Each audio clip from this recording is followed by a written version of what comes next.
Nous allons voir maintenant un nouveau chapitre sur les enregistrements comptables sur Sage 50C Ciel Compta sur donc les opérations comptables.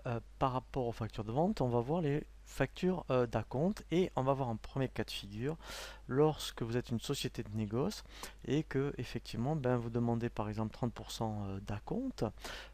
Et bien ensuite effectivement normalement maintenant c'est obligatoire de donner des factures d'acompte. Donc on va voir à la fois l'écriture ici de la facture d'acompte et de la facture finale ensuite. Et on verra après donc le cas particulier lorsqu'on est en prestation de service. Donc là effectivement vous avez fait un devis pour un écran par exemple, vous avez demandé 30% d'acompte, le devis a été accepté, le client vous demande une facture d'acompte, donc vous établissez cette facture et ensuite on va voir l'enregistrement de la facture finale. Donc première chose, on va voir l'enregistrement de la facture d'acompte sur Sage 50C. Donc là, première chose, en fait, on n'est pas dans le journal de vente, on est dans le journal de banque, puisqu'on va saisir la compte. Donc là, par contre, quand on est dans la banque, par exemple, là, c'est la pièce, par exemple, 5, et là, on met à compte, voilà, client forme expert, par exemple. Voilà. Donc, ici, en fait, puisque vous encaissez un acompte, ça sera le 512.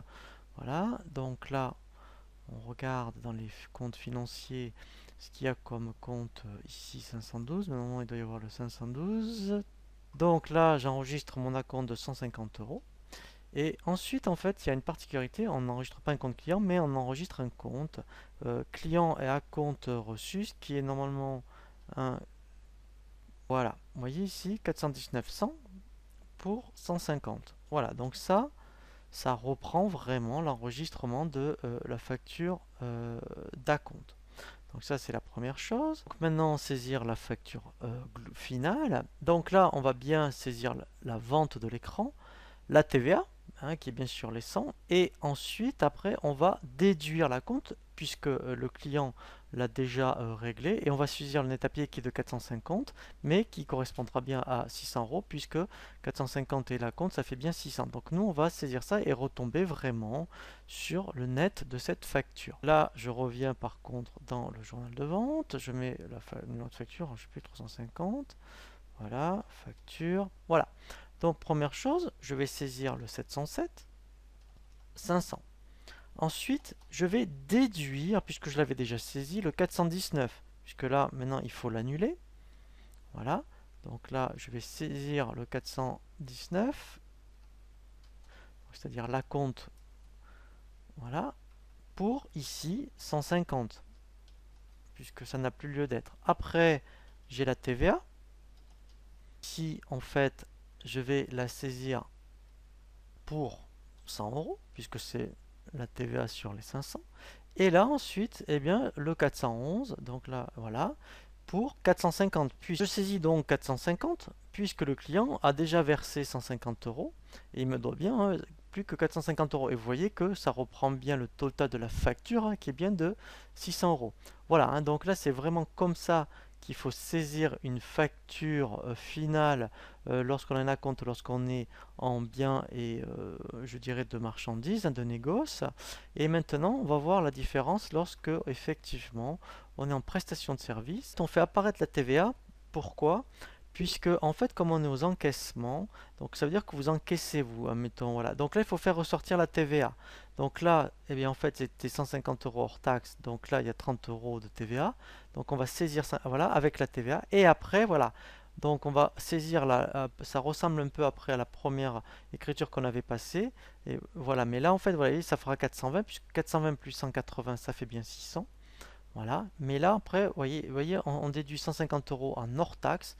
Et comme il a déjà payé 30 euros, en fait, il n'a plus que 70 euros de TVA à payer. Alors, on va donc déjà saisir celle-ci. Donc là, pareil, je ne suis pas dans le journal de vente, mais je suis dans la banque. Voilà. Donc là, c'est la pièce 6 par exemple. Voilà, je mets à compte. Voilà. Donc là, en fait, ce que je vais saisir, c'est le 512. Voilà. Donc là, par contre, je saisis 180.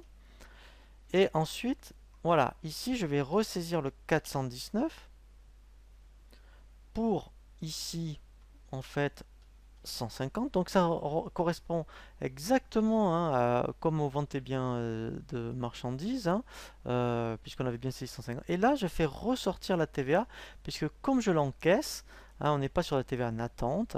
Donc là, c'est vraiment le compte de TVA collecté.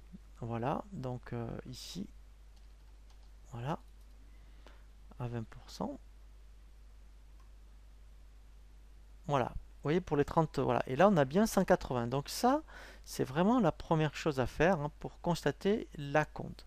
Donc ensuite, la différence, donc, alors là, je vais effacer. Maintenant, on va aller dans le journal de vente. Voilà, donc là, je mettrai le numéro de facture, hein, F300 par exemple, voilà. Facture écran, voilà. Donc là, je saisis mon 707. Donc,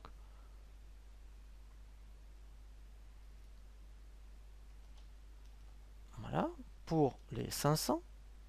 Ensuite, je vais déduire mon acompte hors taxe 419, voilà, pour ici les 150, voilà.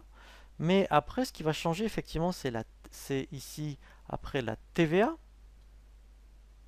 voilà, puisqu'en fait, je vais mettre 70 euros, voilà.